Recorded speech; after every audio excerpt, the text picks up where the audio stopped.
niños que llegaron a la ciudad de Chicago, a Nueva York, a los Estados Unidos, después de la Segunda Guerra Mundial. Hoy hay 7 millones de personas en Estados Unidos que se definen como puertorriqueños y 3,5 en la isla de Puerto Rico. Aquí si ustedes pueden ver el impacto inmenso de la migración. Y quiero decirle que desde ese punto de vista yo veo estos issues muy personal. Y quizás no había alguien que levantara su voz en defensa de mi mamá y de mi papá. Pero hoy existen muchas personas preparadas, listas y organizadas para defender los inmigrantes que hoy confrontan el mismo racismo, la misma discriminación, el mismo odio que confrontaron mi mamá y mi papá. Mintieron sobre ello y están mintiendo sobre los inmigrantes de hoy. Y prueba de eso no soy yo, sino otros congresistas hispanoparlantes que también hoy son miembros del Congreso de los Estados Unidos, que empezaron en condiciones idénticas a las mías y idénticas a los que viven los hijos de inmigrantes hoy. Hay grandes esperanzas de que nosotros podemos continuar. Voy a hacer 2 comentarios adicionales. Yo nací y me crié en Estados Unidos. Mi papá y mi mamá me hablaban en español, así que yo entendía todo. Pero yo únicamente hablaba inglés. A los 15 años, mis padres realizaron su sueño de regresar a San Sebastián del Pepino, en un campo donde se cortaba caña y se cosechaba café, donde había una estación de televisión y en el cine estaban como 2 años atrasados en las últimas películas. 1968. Y cuando llegué fui a matricularme y mi maestro de salón hogar me preguntó: ¿cuál es tu apellido? ¿Tú no tienes madre? Yo pensando, ¿por qué él me está hablando de mi mamá? Y yo le dije, bueno, ¿cuál de los muchos Gutierrez, hay tantas diferentes maneras en que habían pronunciado mi apellido a través de los años? Pues dije Luis Gutierrez, y todos los muchachos de mi salón hogar se rieron. Y me dijo, tienes que regresar a tu casa porque tú no te puedes matricular si no sabes tu nombre completo. Y así me echó del salón. Y regresé a mi casa y le pregunté a mi mamá llorando, me dicen que no puedo ir a la escuela, mami, porque no sé mi nombre. Tengo 15 años, estoy en escuela superior y que no sé mi nombre. Y aprendí mi nombre, Luis Vicente Gutiérrez Olmedo. Nunca me voy a olvidar de esa noche. Regresé el día siguiente y había practicado toda la noche. Y fui a donde una joven y le dije, hola, mi nombre es Luis Vicente Gutiérrez Olmedo. ¿Y cómo tú te llamas? Levantó su mano así en pánico. Mister, así le decían a los maestros. El gringo me está molestando. Todo el salón riendo. Yo me sentí tan pequeño, ¿verdad? Tan enajenado de todo. Quería morirme, quería que la tierra simplemente me tragara a los 15 años, en plena adolescencia. Dije, en Estados Unidos fui demasiado puertorriqueño para ser americano y ahora soy demasiado americano para ser puertorriqueño. Ustedes aquí, por favor, sé que hay cientos de miles de ciudadanos norteamericanos, niños como yo, que están regresando a su patria. Recíbanlos como sus compatriotas. Porque cuando la gente se dejaron de reír, 2 o 3 de esos puertorriqueños me ayudaron. Me enseñaron un poco de inglés, de español. Me ayudaron a asimilarme y me dieron bienvenido del destierro en Estados Unidos. Estás en tu patria. Eventualmente, yo no podía vivir. Por más que yo amo mi patria a Puerto Rico, por más nacionalista que soy, no era para mí. En cuanto pude regresar a Estados Unidos, regresé. Ahí era mi vida. Recordamos, no todos los que están Muchos han creado ya vida nueva ahí. Tienen raíces ahí, tienen hijos ahí. Termino con esto de observación. Mi nieto se llama Luis Andrés. Su papá es de origen mexicano. Su mamá es puertorriqueñísima, como yo. Así que Luisito vive de pozole y arroz con gandules. No quiere jugar béisbol, está enamorado del soccer. En eso han ganado los mexicanos. Yo le pregunté, Luisito, ¿cómo tú te sientes hoy? Y me dice, Grandpa, in this arm, I feel real Mexican. And in this one, I feel real Puerto Rican. But right here, I'm American. No podemos permitir que Donald Trump le niegue a ese nene, mi nieto, y millones de otros latinos que sienten sus raíces y sienten amor por donde vinieron sus padres, pero tienen un patrimonio de ser ciudadanos de los Estados Unidos. Ese es su país y debemos protegerlo y no permitir que gente los define como narcotraficantes, como asesinos, como personas que vienen a hacer mal. Mi nieto es la cara nueva de los Estados Unidos de América. Recordemos, cada año 1 millón de latinos alcanzan la edad de 18 años y sí, todos son ciudadanos. Cada año. En 4 años más vamos a ver 4 millones más ciudadanos que tenemos el derecho al voto. Hay 8 millones de nacionales mexicanos que hoy pueden serse ciudadanos de los Estados Unidos. Hoy lo pueden hacer. Yo creo que tenemos que empezar a bregar con eso para que se convierten en ciudadanos de los Estados Unidos. Y gracias a ustedes, que ustedes les siguen ofreciendo su nacionalidad, su ciudadanía, que ustedes los siguen amando, para que ellos no sientan que están traicionando a su patria, que están traicionando a su país y a sus compatriotas aquí cuando se hacen ciudadanos. El hecho es que la inmensa mayoría morirán en esa tierra y van a criar sus hijos y es su país. Hay otras cosas, otras observaciones, pero quería dar una observación general sobre lo que yo creo. Deberían nosotros todos buscar manera, senadora, y yo, usted, que bueno, Gutiérrez somos primos, todos los Gutiérrez somos familia, y decirle a todos ustedes que hay que empezar a ver cómo es que los senadores y los congresistas allá empezamos un diálogo mucho más consecuente. Porque yo creo que este es el momento del cabildeo de México en Estados Unidos. Y yo sé que hay muchos congresistas que quieren escuchar de ustedes.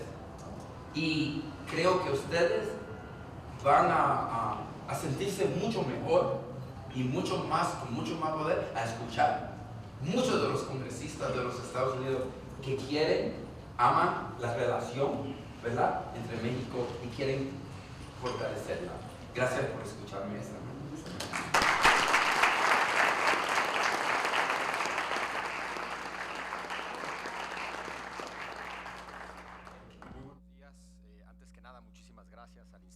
Belisario Domínguez por organizar este evento, a todos ustedes por estar aquí el día de hoy.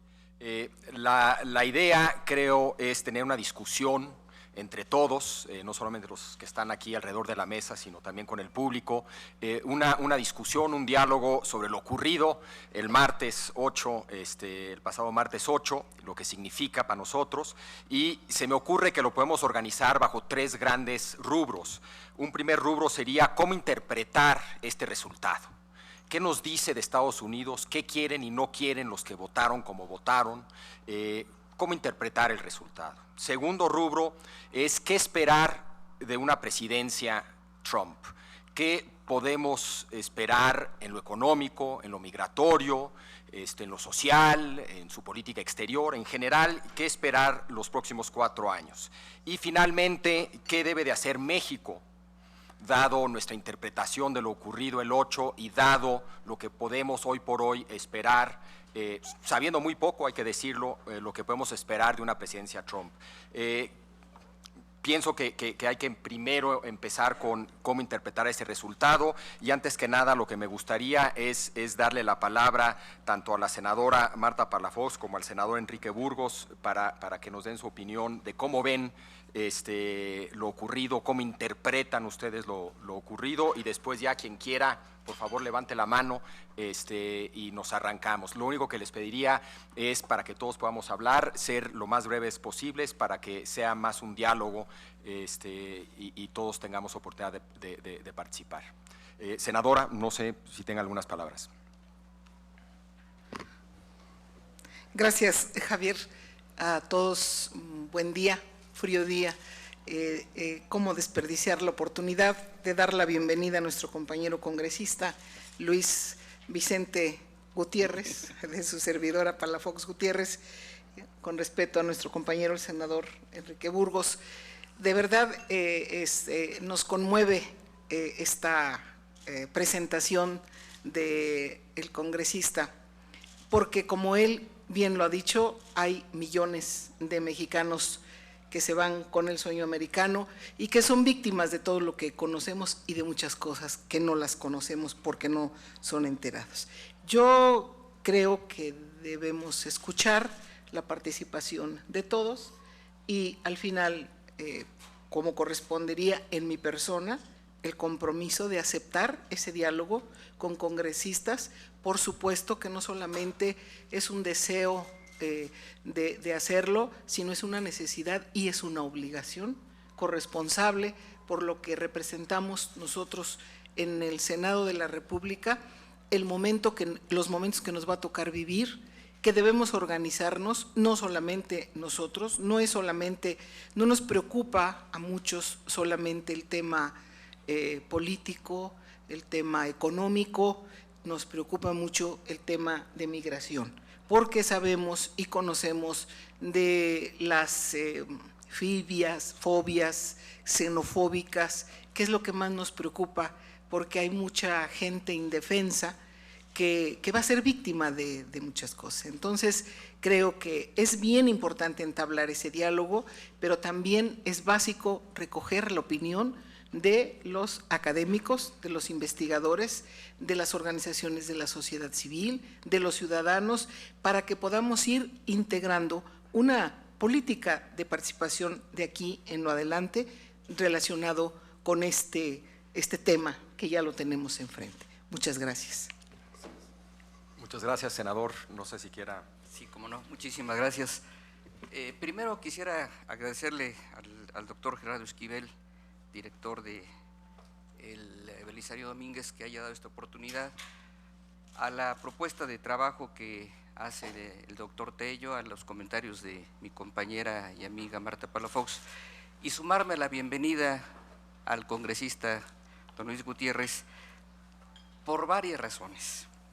Primero, porque el diálogo, independientemente de que es un congresista en los Estados Unidos, acá en México, sí hay, como efectivamente lo dijo usted, en un tono amable al referirse a los primos Gutiérrez, hay la identidad, efectivamente la identidad latinoamericana, que le da un ingrediente muy particular, muy sui generis, para poder comprender mejor, para entender mejor cuál es esa percepción que se tiene aquí y allá y en toda América Latina de lo que ocurra con nuestra composición.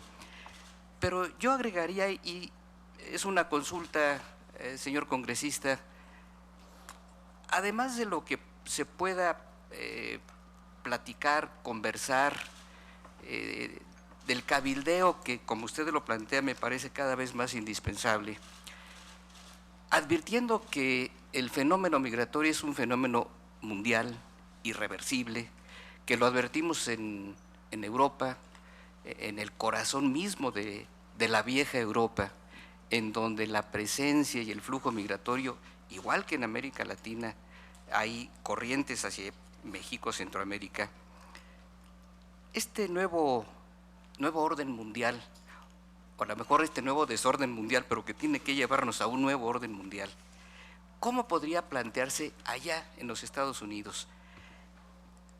Yo recuerdo, bueno, lo he leído también, que uno de las alternativas de financiamiento no de obsequio ni de regalo, para impulsar la transformación en los países de América Latina o de otros países, como puede ser Medio Oriente, hacia Europa, etcétera, tiene una explicación. No hay oportunidades, no hay espacios de trabajo, no hay espacios de una vida elementalmente digna, producto de la guerra, producto de las exclusiones, etcétera. ¿Qué hacer con todo aquello? ¿Tendrá alternativa? ¿No la tendrá? Cuando el presidente Kennedy habló de una fórmula o de una propuesta, la ALPRO, que era la Alianza para el Progreso, era en esencia una forma de financiar desarrollo. Si se provoca o si se impulsa un financiamiento del desarrollo en los países, es probable que las oportunidades se generen en el propio país, y eso sí parecería ser una forma más efectiva de contener pues, estos flujos imparables. A veces, perdón por la explicación tan tonta, pero esto es como las hormiguitas. Si no encuentran una forma de alimentarse, van a pasar sobre quien sea y derribarán puentes o llegarán, muros quiero decir, o llegarán por las costas o llegarán por túneles, pero será imparable.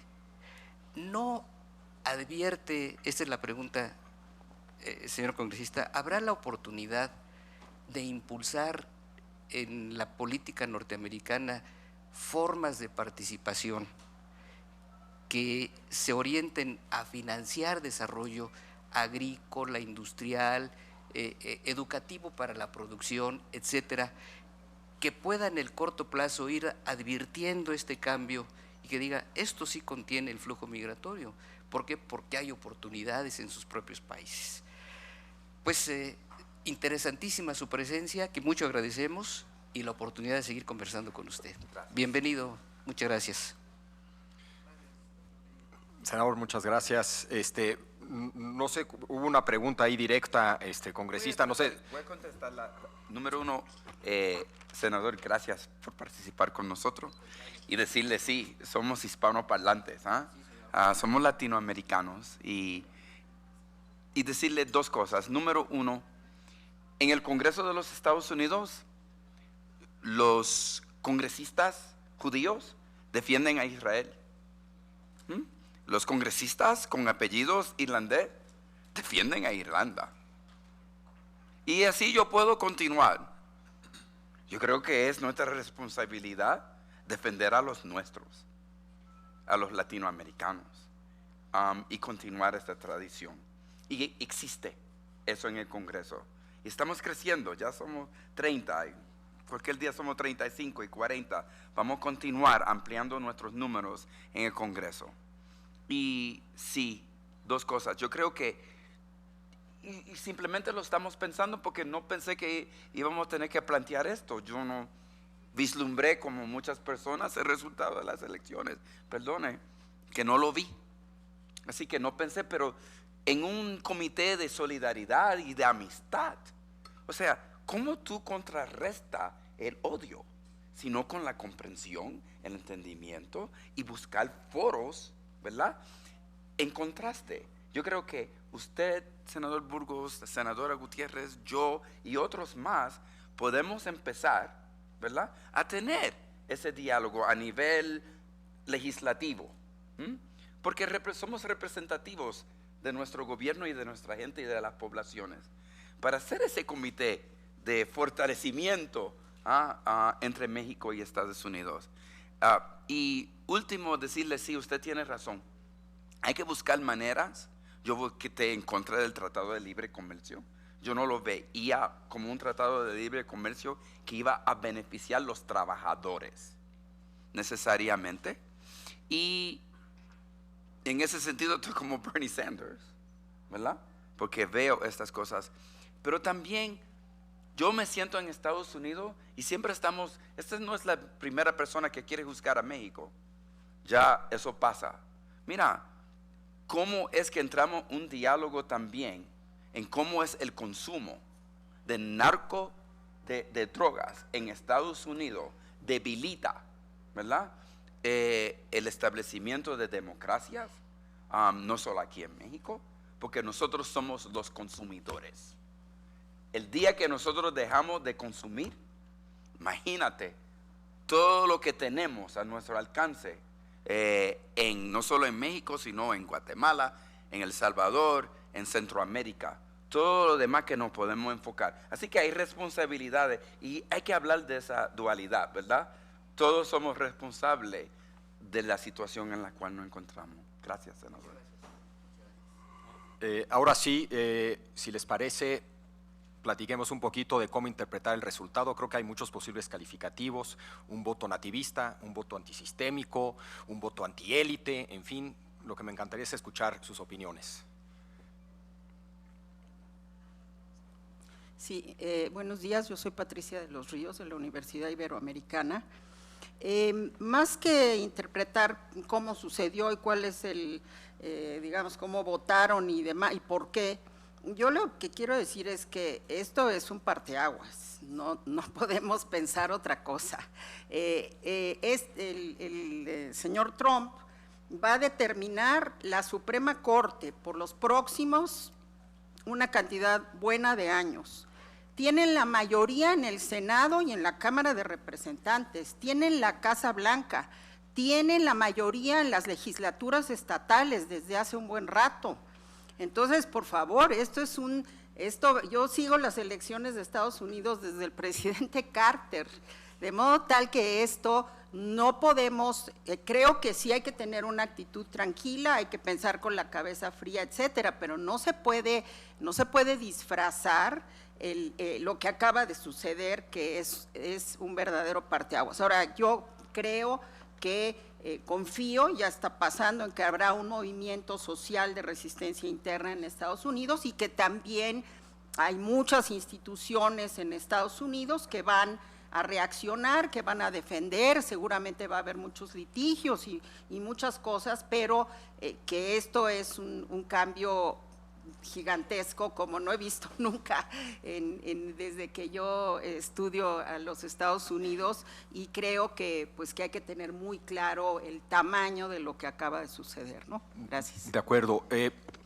¿Cómo calificar ese cambio? Porque si Bernie Sanders hubiera ganado, también hubiera sido, creo yo, un parteaguas. Entonces la pregunta es, ok, parteaguas, pero ¿cómo entenderlo? ¿Es un movimiento nativista, antisistémico? ¿Es un rechazo de Washington y de sus élites y del sistema, cómo ha venido funcionando? ¿Cómo caracterizarlo? Leticia Calderón Chelius, del Instituto Mora, muchas gracias. No, yo creo que esto va a dar para discutir muchísimo en términos de sociología y de ciencia política, pero evidentemente el cambio de era que significa esta elección, lo que pasa es que es en Estados Unidos, que define realmente una parte muy importante de la realidad de muchos de los países. En el caso de México es contundente, pero yo creo que justamente es una rebelión a este establishment que se está dando en todas partes. La clase política está absolutamente despreciada en todos los países, lo estamos viendo. Hay rebeliones de distinto tipo y acento dependiendo de cada lugar. Y claramente, qué bueno que pusiste el tema de Bernie Sanders, pero lo que hemos visto los últimos años es esta reacción a la globalización, que se daba por sentada como una cosa positiva, que tiene sus partes positivas, pero también como que los furiosos, los enojados, los que estaban fuera de esa lógica, pues eran como que los que se habían quedado afuera. Y ahora lo que vemos es que esos que se quedaron fuera aparentemente, que sobre todo en el caso de Estados Unidos por los resultados electorales, pues tienen un sesgo muy rural, mucho más de pequeñas ciudades, y que están en este contacto más cotidiano con la producción televisiva más barata, ¿no? Que es justamente el señor Trump, que crea una serie de modelos. Pero eso no está ausente, es que eso pasa en todos los países, ¿no? Aquí yo me espanto nada más de pensar que nosotros tenemos un perfil a veces de políticos de peor calaña que el señor Donald Trump, ¿eh? Entonces también como que esa es la parte donde creo que estamos frente a un fenómeno mucho más amplio, que se extiende, y nada más con esto termino, que yo creo que si hubiera sido, a lo mejor en este universo o desde mi perspectiva ideológica, una rebelión contra el sistema desde una perspectiva más aquí de izquierda, bueno, yo estaría, por supuesto que feliz y encantada. El problema es que justamente lo que trae esta opción, esta rebelión desde la derecha, sí es xenofobia, racismo, discriminación, y eso es parte de lo que entonces no encaja con una nueva era en términos positivos, ¿no? No es que digamos, bueno, esta rebelión apunta a que caminemos y critiquemos abiertamente lo que ha significado esta globalización, que aquí está el experto número 1 del tema, pero es desigualdad sin lugar a dudas. O sea, es el planeta que se ha desigualdado y los países nosotros, los que más hemos vivido esa experiencia. Entonces, es una rebelión fuerte, es un cambio de era y justamente diría lo que decía Patricia de los Ríos, ¿no? Yo creo que no hemos vivido antes nunca una hecatombe de este perfil en términos políticos. Bueno, el fin de la historia, a lo mejor justamente en el 9 de noviembre del 89, pues se repite, ¿no? El famoso, la historia cíclica, pero por ahí va. Pero. Gracias, congresista. Bueno, lo que se desconoce se le tiene temor, se le tiene miedo. Tú ves las grandes ciudades donde viven latinos y asiáticos y homosexuales y mujeres, pues no hay problema, ahí está todo el mundo echando para adelante. Ahí viven musulmanes y ahí compartimos en esas grandes ciudades. ¿Por qué? Porque nos conocemos, nos vemos cada día. O sea, construimos patria juntos ahí. Sí, hay otra parte de Norteamérica que no vive tan cerca de eso y hay un rechazo. Estoy de acuerdo, doctora, esto es diferente. Yo sentí frustración, quizá un poco tristeza, pero nunca miedo, nunca hasta terror, pensando en que un presidente republicano asumiera la presidencia de Estados Unidos. Ronald Reagan nos dio la amnistía del 1986.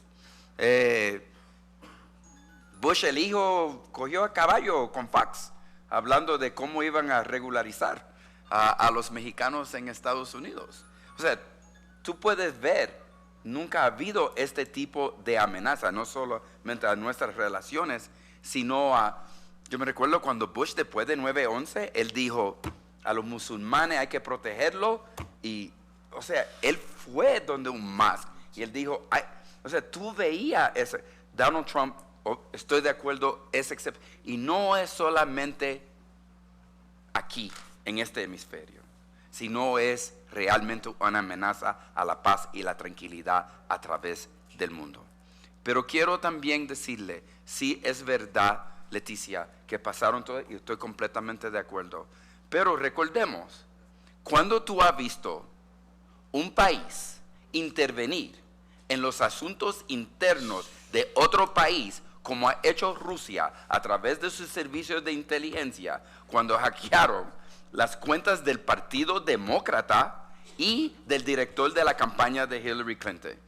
Mira, there were bunglers in Watergate, unos ineptos criminales, y eso causó un escándalo y tuvo que renunciar el presidente Nixon. Esto va mucho más allá y quiero ser bien claro, todos los servicios de inteligencia de Estados Unidos están de acuerdo.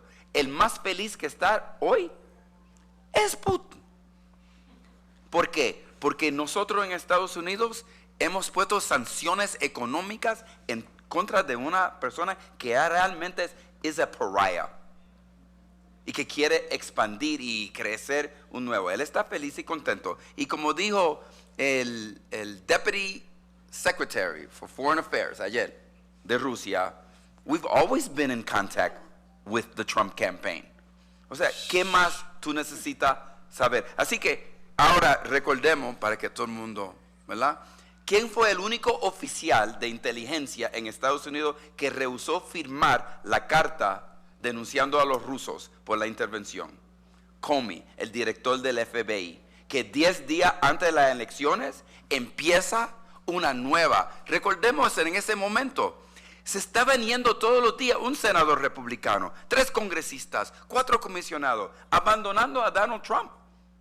Y el video, y después vino el debate. Donald Trump estaba en el piso como el cuadrilátero, un boxeador muerto. Y como que el conteo ya había llegado a 10. Y Comey decidió, no, vamos a empezar el conteo de nuevo. Y vamos a pararlo y vamos a darle agua de nuevo. Empezando esa investigación. yo no he visto cosa en la historia de Estados Unidos donde un director del FBI toma una decisión que tiene tan impactante sobre la selección. Sí, hay muchas razones, pero también creo que es basado en el racismo, que está basada la campaña de Donald Trump.